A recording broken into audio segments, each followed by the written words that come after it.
Partner marriage commitment नहीं देता है, या आपका जो पार्टनर है वो आपके लिए स्टैंड नहीं ले पा रहा है, उसकी मजबूरी है, उसको कहीं और शादी करनी पड़ रही है, या आपने बहुत ट्राई कर लिया लेकिन सामने वाला आपको मैरिज कमिटमेंट देता ही नहीं है। इनमें से कोई भी सिचुएशन आपके साथ है तो आप बिल्कुल सही वीडियो पर हैं, क्योंकि आज मैंने ये कमेंट देखा और इस कमेंट को देखने के बाद मुझे एक चीज़ रियलाइज़ हुई कि इसकी तरह ना जाने कितनी सारी लड़कियां इस सिचुएशन से गुजर रही हैं। ठीक है, और मैं अपने आप को रोक नहीं पाई इस टॉपिक पर वीडियो बनाने से। इस वीडियो में ना मैं सोल्यूशन भी आपको बताऊंगी कि आपको करना क्या है with a powerful success story. लेकिन उससे पहले ना मैं थोड़ा सा आपको सच्चाई का आईना दिखाना चाहती हूँ। रीज़न इस कि जब आप इस जर्नी में आते हो ना, लॉ ऑफ अट्रैक्शन की जर्नी में, आप बहुत प्योर हो जाते हो, आप एकदम मिरर की तरह, आईने की तरह साफ हो जाते हो। लेकिन उसी प्योरिटी को लोग आपकी बेवकूफ़ी समझने लगते हैं, आपकी सच्चाई को, आपकी ऑनेस्टी को, आपकी ईमानदारी को, आपकी काइंडनेस को, लोग उसको बेवकूफ़ी का नाम दे देते हैं। पहली सिचुएशन, सामने वाला स्टैंड नहीं ले पा रहा। ओके, उसकी मजबूरी है। कौन सी मजबूरी है? यहाँ तो इस कमेंट में मैंने पढ़ा कि स्टैंड लिया ही नहीं गया, बात ही नहीं की गई। अगर आप, चाहे आप लड़का हैं चाहे लड़की हैं, अगर आपके अंदर वो हिम्मत ही नहीं है, अगर आपके अंदर वो एक कैपेसिटी ही नहीं है कि आप सामने वाले को अपने साथ हमेशा रख सको, या उसके लिए जब स्टैंड लेने की बारी आई स्टैंड ले सको, तो आप आते ही क्यों हो किसी की फीलिंग को हर्ट करने के लिए, किसी भी चीज़ के लिए? मतलब मुझे ये चीज़ समझ में नहीं आती कि मजबूरी क्या होती है। रिलेशनशिप में आने से पहले ये चीज़ें नहीं समझ में आती हैं। और सच बताऊं आपको कड़वा लगेगा, लेकिन ये कोई मजबूरी हो ही नहीं सकती। अगर सामने वाला ये ठान ले कि उसको आपके साथ ही रहना है, तो कौन सी मजबूरी होती है? कैसी मजबूरी होती है? मतलब माँ बाप हैं वो आपके, दुश्मन तो नहीं है। अगर आप उनको समझाओ, अगर आप उनको समझाने की कोशिश करो, तो वो आपके दुश्मन नहीं हैं। लेकिन यहाँ पर 90% केसेस में तो स्टैंड लिया ही नहीं जाता। 10% केसेस में एक दो बार बात की जाती है और उसके बाद जब वहाँ से रिस्पॉन्स आ जाता है तो वो बोलते हैं कि अब कुछ नहीं हो सकता, मैंने बात करने की कोशिश की थी, कुछ भी नहीं हो रहा है। और ये दोनों तरफ से मैं बोल रही हूँ, लड़के हो या लड़की, कोई ऐसे एक तरफ में। लेकिन हाँ, 90% तो लड़कों की तरफ से एक्सक्यूज आ जाता है। भाई, लड़के होके कौन सी मजबूरी है आप लोगों की? एक टाइम को हम सोच लेते हैं कि लड़की के ऊपर बहुत प्रेशर होता है, डोमिनेटिंग होते हैं फैमिली वाले, लेकिन लड़कों की कौन सी मजबूरी होती है? अच्छा, फिर इस केस में आगे चल के क्या होता है वो भी मैं आपको बताती हूँ। आंखों देखा हुआ क्या है, बैच 4 का। शादी कर लेंगे और शादी को इंजॉय करने के बाद फिर आपके पास वापस आएंगे कि मुझे तो वो बिल्कुल पसंद नहीं है, मैं तो उसको एक आंख नहीं देख सकता या देख सकती, एंड तुम्हारे पास ही आके मुझे सुकून मिलता है। ओहो हो, बड़े खुश हो जाती हैं मासूम सी लड़कियां हमारी, और बोलती हैं कि सच में मेरी इतनी इंपॉर्टेंस है। अब आपको दिखाई दे रहा है आपका कोई फ्यूचर नहीं है, सामने वाला मूव ऑन कर चुका है, आप फिर भी वहीं अटके हुए हो क्योंकि सामने वाला चालाक है, आपकी प्योरिटी का फायदा उठा रहा है। अब जो है ना, ये आंखों देखा केस है कि बात तुमसे करनी है, टाइम भी तुम्हारे साथ स्पेंड करना है, उधर भी सब कुछ इक्वली चल रहा होता है। अच्छा, जब इतनी ही प्रॉब्लम थी, उनसे एक क्वेश्चन क्यों नहीं करते आप कि जब इतनी ही प्रॉब्लम थी तो शादी ही मत करते, और शादी कर ही ली है तो फिर सामने वाले के साथ निभाओ। मेरे पास टाइम पास करने क्यों आए? लेकिन आप नहीं कहते, क्योंकि आपको ना अपनी वर्थ नहीं पता। आपको लगता है कि ठीक है, सामने वाला आपके लिए इंपॉर्टेंट है। क्या आपका फ्यूचर, आपका करियर, आपकी लाइफ आपके लिए इंपॉर्टेंट नहीं है? ये बात तब तक नहीं समझ में आती जब तक आपको अपनी वर्थ रियलाइज ना हो जाए।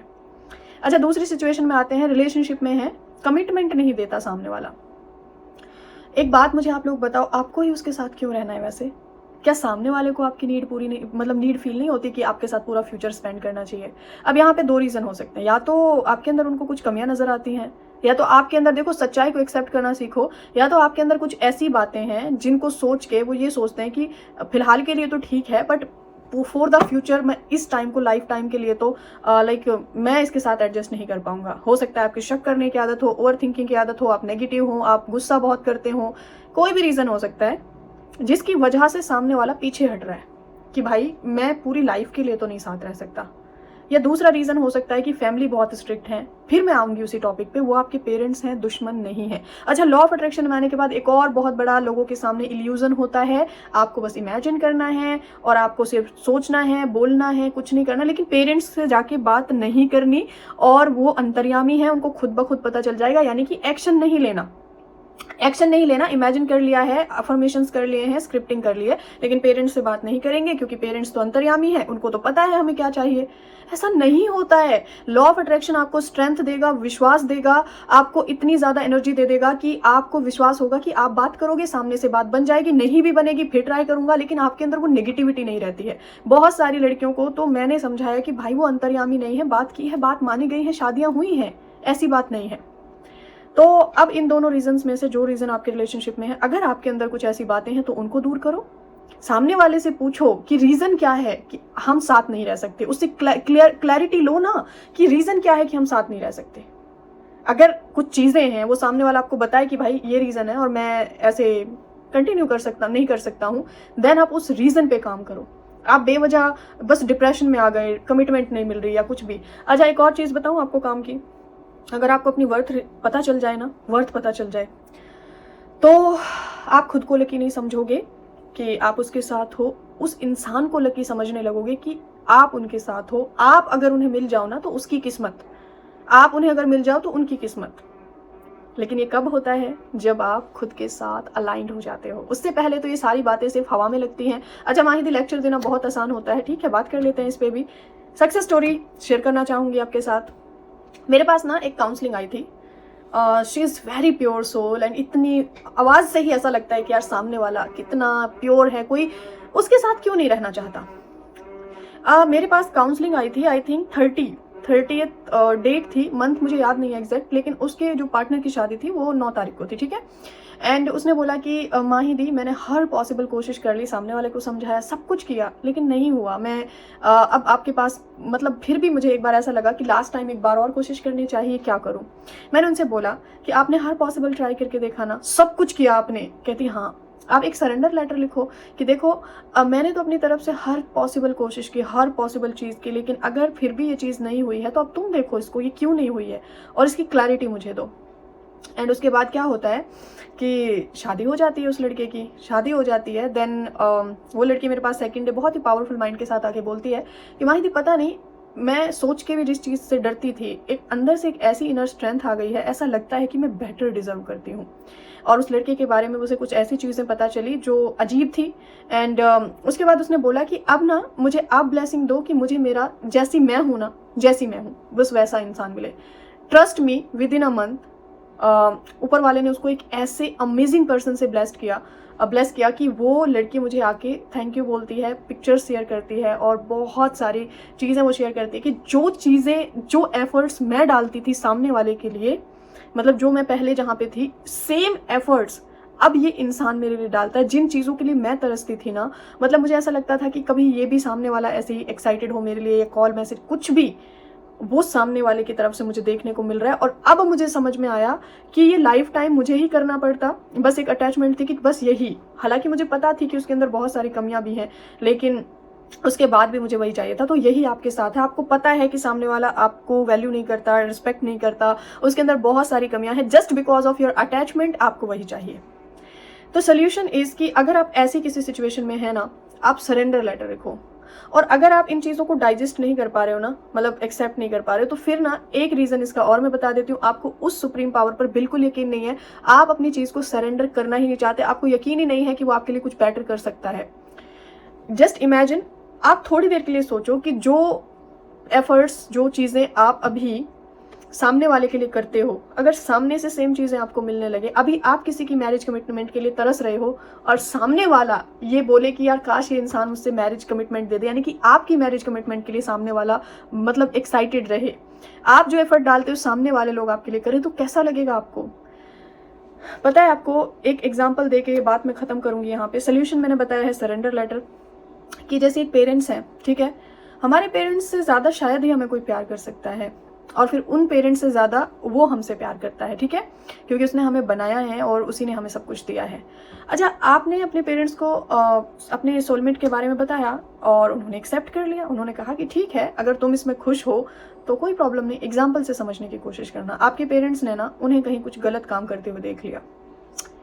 अब वो गलत काम क्या है, आपको क्या पता आपकी पीठ पीछे वो इंसान आपके बारे में क्या सोचता है, क्या बात करता है, किसी और के साथ कैसे इन्वॉल्व है, क्या नहीं है।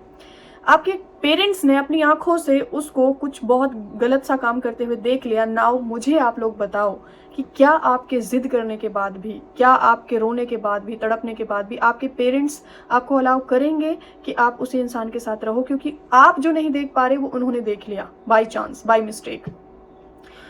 एग्जाम्पल के तौर पे मान लेते हैं कि किसी लड़की के साथ ही देख लिया कैफे में या कुछ भी करते हुए, ऐसा आपकी मम्मी आपको बोलेगी कि वो तुम्हारे लिए बेस्ट नहीं है। नहीं मम्मी, वही मेरे लिए बेस्ट है, मैं उसके बिना नहीं। लास्ट में पता है क्या होता है? आपको वो हर रूप दिखाएगा सामने वाले का, वो उधर ऊपर जो बैठा है ना, वो हर रूप दिखा देगा कि ये एब्यूजिव भी है, ये विश्वास भी तोड़ सकता है, ये इंसान जो है आपसे सच छुपा सकता है, ये आपको गलत बात भी बोल सकता है, ये इंसान जो है आपको जो है ना मतलब गुस्सा भी आपके ऊपर निकाल सकता है। अब बताओ, इसके बाद भी ये चाहिए? हाँ चाहिए। थर्ड पार्टी के बाद जो लोग मैनिफेस्ट करते हैं, ठीक है, लो फिर मिल जाता है। एंड देन उसके बाद क्या होता है आपको पता है? फिर आप कंप्लेन करने लायक भी नहीं रहते। आप उसको नहीं बोलते कि यार क्या कर दिया तुमने मेरे साथ, वो बोलता है बेटा सारे रूप दिखाए थे कि वो इंसान जो दिखता है उसके अलावा और क्या क्या है। आज की वीडियो से ना किसी कोई अग्री करेगा, क्योंकि जिसके अंदर सच को डाइजेस्ट करने की हिम्मत है, या थोड़े जो अपने आप को थोड़ी भी वैल्यू देते हैं वो, लेकिन जो बिल्कुल ही इस टाइम पे मैं आपकी सिचुएशन समझ सकती हूँ। बस एक ही ब्लेसिंग है मेरी उन सारी बहनों को, सारी सिस्टर्स को, कि आप ऐसे स्कैम से दूर रहें, आपको इतनी स्ट्रेंथ मिले, आपको अपनी ऐसी वर्थ रियलाइज हो कि आप ऐसे ना खड़े हो किसी के सामने, दो भाई मुझे दो, ऐसे वाला हाथ आपका हो जाए। बस यही मेरी ब्लेसिंग है। और इसी के साथ आपसे एक ही बात कहूँगी कि आप उससे कनेक्ट हो जाओ ना। मतलब मैं बार बार क्यों बोलती हूँ, क्योंकि मैंने खुद एक्सपीरियंस किया है कि जब आप उस पावर के साथ कनेक्ट होते हो, वो आपके साथ कुछ गलत नहीं होने दे सकता। आप सोचो ना, आपके हर पॉसिबल एफर्ट के बाद, हर चीज़ करने के बाद, यहाँ पर तो मुझे केस ही समझ में नहीं आता कि भाई सामने वाला जो है वो स्टैंड नहीं ले रहा हमारे लिए, हमें ही उसके साथ रहना है, वो अपने घर वालों से बात करने के लिए रेडी नहीं, वो हमें साथ रखने के लिए रेडी नहीं, हम उसके लिए क्यों रोएं हम उसके लिए। लेकिन ये बात अभी नहीं समझ में आएगी। इस वीडियो को सेव करके रख लेना, अब से 6 महीने बाद और 2 महीने बाद, 3 महीने बाद, 1 साल बाद, जब आपको एक ऐसे पर्सन से ब्लेस किया जाएगा जो जिसको आप डिजर्व करते हो, तब आप मुझे आके थैंक्स बोल सकते हो, ठीक है? अभी नहीं समझ में आएगा, अभी तो आपको शायद मेरी बातें ऐसी लग रही होंगी कि हाँ ठीक है कुछ भी बोल दो। आप मुझे थैंक्स करना बाद में आके, जब ये चीज़ आपके साथ हो जाएगी। इसी के साथ हैव अ मैजिकल डे। आज मनी वर्कशॉप है हमारी 4:30 बजे से, वहीं पर मैं आपको मिलती हूँ, ठीक है? So take care everyone.